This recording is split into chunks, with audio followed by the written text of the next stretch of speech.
Hello everybody and welcome to another hobby cheating video. And this week I'm going to share 3 simple tips that will make you a better painter right now. Let's get into it. The strict technomancer that is Vincey V. Let us get to the technique and learn it, Vincey V. So this is a video that's been bouncing around in my head for quite a while, because I do think, although there is a lot to learn in this hobby, there are sort of 3 lessons that I've been ruminating on that I think, honestly, once you internalize them, can really up your game quickly. And some of them are a little unusual, but I think they sort of form a nice triangle of improvement. There we go. That sounds like something, doesn't it? So today we're going to, over the desk, I'm going to take you through those 3 different tips. Hopefully they can help you up your own painting game. So let's get over the desk and let's get painting. Goblin Hobbies sent me another one of these little goblin models. I love them. This is the little girl. She's a spellcaster here. She's a wizard now. You're a wizard, Gobberry. I don't know. You get it. Anyways, so we're going to paint her today. And the first lesson that we have here is basically use less paint. I know that sounds strange. Like, what the heck does that even mean? But hear me out, honestly. Use less paint. I watch a lot of newer painters paint, and even people who might be pretty experienced, and their brush is just sopping with paint. That leads to a lot of problems. One, you run a big risk of getting dried paint down in the ferrule and splitting the brush or causing damage to the hairs if the paint dries on it. But 2, you just actually, because as you're working along, the paint is drying. Like, if it's drying on the model, it's drying on your brush as well. The brush isn't magic. And so as a result, you're getting worse and worse lower quality paint out of it. The other reason that I think this is really important is because when you're working fine detail, the reality is you actually are working very, very small. When you first start with the model, you start covering large areas, just trying to turn them a color. The red shirt red, the blue pants blue, and so on. As we dial in and work finer and finer details, as I'm working here on the little goblin's face, you'll notice I have very little paint on my brush. I'm going back to the palette often, and the reason for that is because I want to be able to really control where that paint goes. So I place these small amounts of paint, I move them around, I stipple them, I feather them out. You'll notice I'm not just trying to get the brush sopping wet with paint and then do everything in thick layers. And I see a lot of people go wrong there. Yes, when you're first doing your base coats, you probably have a lot of paint in the brush, and that's fine. But that should be a minimal part of your overall paint job, if you even do it with the brush. If you do, if you're not airbrushing for your base coats or something like that, which is fine, you don't have to, you should be using a large brush, large amount of paint, smooth it out, get the base coat on, easy breezy, lemon squeezy, job's done. The work of getting the miniature looking good, of really elevating your paint job, comes in very controlled amounts of paint. Placing highlights, placing shadows, edge highlights, small details, right? And for that, you want a maximal amount of control. When you see me working small areas like this, like I'm doing on the goblin, the reality is that you need to have a really precise amount of control. So when you have a very small amount of paint on your brush, the risk is just lower. You can't sweep it everywhere, make a big mistake. You very carefully place that little bit of paint and then move it around, just stipple it, feather it, spread it, whatever you need to do. I know this sounds silly, but it really was a game changer for me when I realized that every time I go to the paint, I really don't need a lot of paint. You can work with very, very, very minimal amounts, okay? And in fact, this helps you build up and smooth out in a much more controlled way. If every time you're trying to do fine details, you have the brush completely full of paint, you lose the ability to really control the flow when it comes out of that brush. That's how mistakes get made. And dialing in the pyramid, starting wide and not really paying attention to the details when you're base coating, and then focusing in coming to the top of the pyramid, working the tiniest details with the thinnest and smallest amount of paint you can. By repeating those steps, by dialing that in, by applying very small amounts of paint just where it should be, that's how you get those really fine, crisp details looking really good. But the reality is, even when you're working in sort of the middle steps, where you're trying to do the lines in the hair and stuff like that, you really don't need that much paint in your brush. A little bit of paint goes a long way and is far more controllable than if you have a big, thick brush. So that's number one. Use less paint.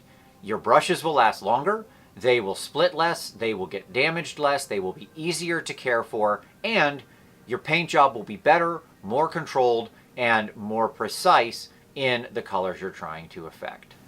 Tip number 2, use more color and use it right. This one seems a little tricky, but I'm going to break this into 2 categories. So the first is use more color. I've talked about this a lot, especially whenever I'm covering white and black. But it's true all over the place.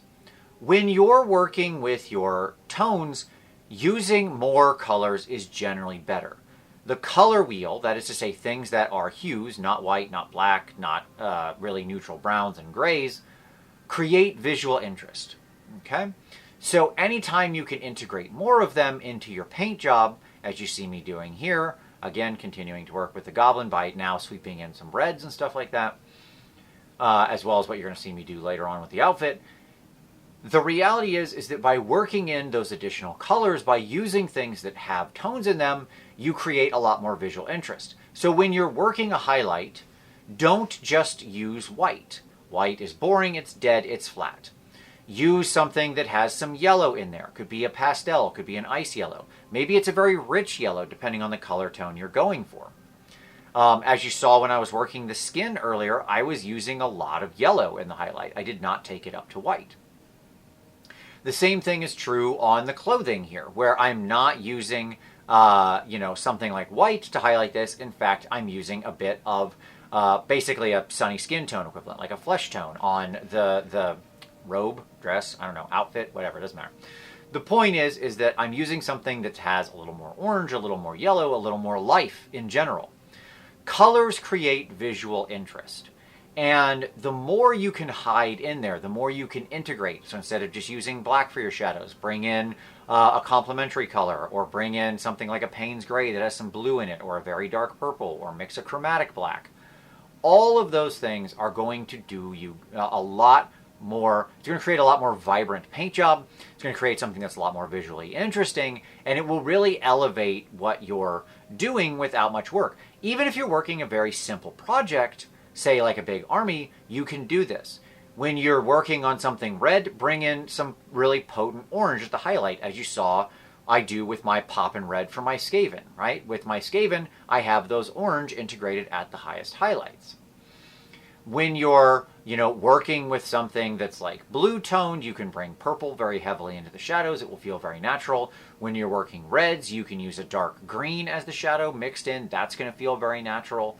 All of these kinds of things allow you to create much more visual interest. And if you're not sure what colors work, my number one advice is just experiment. When it comes to highlights, pick any pastels or bright tones. Yellows, bright flesh tones, pastel tones. Any of those can work. So, just go nuts, I guess is what I would say. When you're talking about shadows, just think either what's my complementary color. So if I'm in red, it's green. If I'm in yellow, it's, kind of purple or something like that, and so on and so forth, right? If I'm in blue, there's an orange. And you can bring those elements in. But it doesn't have to be the direct complementary. Certain colors just make great universal shadows. Things like Payne's Gray or any kind of blue, gray, black is going to be an exceptionally good shadow because it's naturally cold. We tend to paint our figures as though they're in warm light. So when you're doing your initial zenithal or something like that, instead of using a flat black, use a blue black. Use like a blue-gray black. Right there, you've just made it more visually interesting with basically no work. If you're working on like Space Marines that are all in black, instead of highlighting up and trying to take it through gray for your highlights on the black armor, say with like a Black Templars or something, use a little bit of a blue or a dark green or something like that. The fact that you integrate a hue and create that kind of interference color that shows that the light has some kind of environmental tone to it really will elevate the paint job. When I say use colors right, the key there is that you have to balance your colors around the model. So you can use like a bright red or a bright green, but it has to be spread around the model. Here is my big sort of Skaven lady. I don't know what to call her. She's like, whatever, she's a big Skaven lady. And you can see with the colors that I have here, I had to evenly balance them. If you're going to have a very saturated green or stuff like that, as I often have in my Skaven, you can't just place that in sort of, one space on the model. It will draw the eye there. Same with any bright red, bright orange, bright yellow, bright turquoise. You get it. If you have an intense saturated color, it needs to be spread around the model. A good rule of thumb is it should be in some kind of triangle. Think 3 points on the model, roughly evenly distributed. If you can make a triangle or a square out of the use of that saturated color, or if it's largely center mass, like that is to say, if you just make the central outfit all one color, so that it's, kind of like the majority thing, like an all red Space Marine, he's all red. Okay, we're good to go. If you've got like a tabard and something over the chest, like you got a big piece of cloth over here and you make that red, also fine, because it's very center mass, it's balanced on the model, it runs from top to bottom, your eye will still move naturally. But when you're using those spot colors, you don't just want to take a single weapon and turn it green, or have like a little magic ball in their hand and that's the only green thing on the miniature. All the attention will just draw straight toward it. So try to find places to hide that color and keep it in balance. If you don't have absolutely anything to work with on the base, on the model, then the base can be a good option. Grab a couple bright green plants or something and put those on the base, right? Then you've balanced the green that's higher up on the model. So their point is that it's not like there's color composition and all of that, and color theory is really complicated and there's a lot to it. But the simplest lessons are all you need to be successful in your miniature painting the vast majority of the time. And that is, if you're going to use a lot of different colors, then desaturate some of them. So what I mean there is like, it's okay to use some red and have it only in one place if it's highly, highly, highly desaturated. If it's very weak, if it's mixed with a lot of gray or mixed with a lot of brown or something like that, right? That's fine. But if you're going to have bright, intense, saturated colors, then they need to be spread evenly around the model. If you're one of those people who's stuck on color schemes, if you really can't find color schemes that work, then I recommend you do, here's a great simple tip for you. Go to your local Lowe's or Home Depot or whatever your hardware store is near you. They will have booklets you can take with you from like paint companies that show you a bunch of different color palettes for rooms. You can see some of them here. And this whole book is just nothing less than color schemes for your models, right? It's an amazing resource. These things are like totally free, by the way. You can just walk in and take them. They don't know that you're not actually painting your room. It's fine. And they just give you color scheme after color scheme after color scheme that are all compelling. And you'll notice they use very few heavily saturated colors alone. Oftentimes they'll counterbalance them with a lot of desaturated colors throughout. If you're looking for an interesting turn on like your models, these little booklets are fantastic. All you do is open them up on your desk, look around your wall, find a paint that's closest to that color, set it down, fill it out, fill out the little color scheme, and you're good to go. You have a completely cool, color scheme that you know is going to be compositionally sound. So, always one of my favorite tricks, because interior decorators and people like that, they have to balance the composition of a whole room and make sure that no color is going to become overwhelming. They want your eye to move cleanly around the room. We're doing the same thing here. Number 3 is use your brush right. Let's return to our little goblin friend. Your brush is an extremely powerful multi-purpose tool. It can do many things. But I see a lot of people treat it like, I don't know, even a hammer is not really a good example because hammers are themselves multi-purpose tools and can do multiple things. But at any rate, they treat it as though there's only one use. But the reality is your brush is quite powerful. There are going to be certain times where you want the brush to be hitting with its tip, when you're stippling, when you're drawing very thin lines, as you see me doing here, right? In those cases, you want to use the tip. You want to be choked up on the brush with your hand as close to the ferrule as possible, like way up on the metal. And you want it to be very precise and controlled, where you're using that tip to get a nice, even, very slight rotation, right? So at a very gentle angle, and you're using that to get the nice, smooth, thin lines. Sometimes you're stabbing directly at 90 degrees if you're trying to do some significant stippling and you want to just get that thing, or a dot in the eye light or something. Most of the time when you're layering or when you're glazing or something like that, you're not using the brush like that. You're going to rotate it way down. It's going to be at a very low angle compared to the model. So 20 degrees, basically, right? Think of a triangle with a very low angle. It's going to be super close to being completely horizontal toward the model, parallel with it.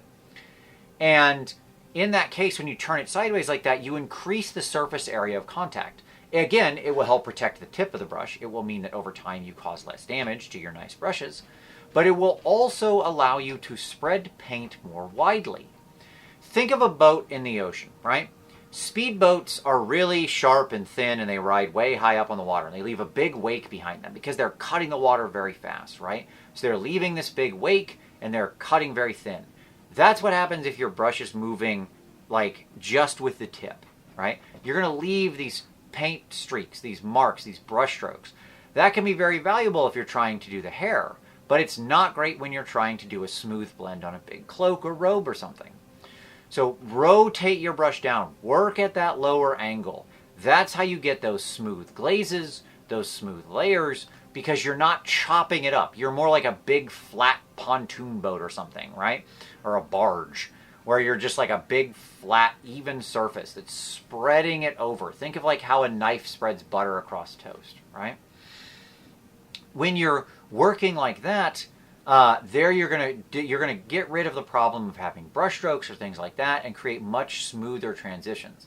This is also, when combined with step number 1 of using less paint, very powerful when you're trying to fuzz and fade and blend little areas in between, because there you want to work with the brush at a low angle, but you want to work in a very tight, controlled area. So you want that paint smoothed just over the tip, but you're rotating it way down. So the angle of the brush, the way you sweep it, the direction that it's moving, and where it deposits the paint, right? When you're moving the brush, you want that brush to be ending wherever you want the most paint deposited. That's where it's going to leave the majority of the liquid, whether glazing or layering or doing anything. So think about the directionality of your brush and the angle of your brush. How is it making contact? In general, most of your work that you're doing, if it's not trying to create sharp, thin lines, you want that brush laid low at a near parallel angle, like, again, 15, 20 degrees, very low to the model, and you want to be getting as much surface contact as possible. If you're trying to work very precise, then we're rotating it up more toward 90 degrees, lighter touch since we're jamming the tip directly onto the figure, so we choke way up so we have maximum control over the brush, and we're just placing that information in there. And there you go. Those are my 3 tips for how to be better at painting right now. Do you have any tips of your own? Things that you think were like a aha moment for you? Was there something you were doing where you had an epiphany? Drop it down in the comments below for me. If you liked this, give it a like. Subscribe for new hobby cheating. We've got new videos here every Saturday. If you've got any questions about anything I talked about today, drop those down in the comments below. I always answer every question asked. If you want to support the channel and help us keep making videos like this, there's lots of ways you can do so. There's my other podcasts. There's my RPG podcast with Ninjon, as well as my indie wargaming podcast with Uncle Adam. Both of those are linked below. Give them a listen. Subscribe to those. It's really appreciated. There's also my affiliate links down there. If you're trying to pick up some new hobby supplies, it doesn't cost you anything extra. It usually saves you money, and it really does help support the channel. Finally, there's our Patreon, focused on review and feedback and taking your next step on your hobby journey. We'd love to have you as part of the community. As always, though, I thank you so much for watching this one, and we'll see you next time.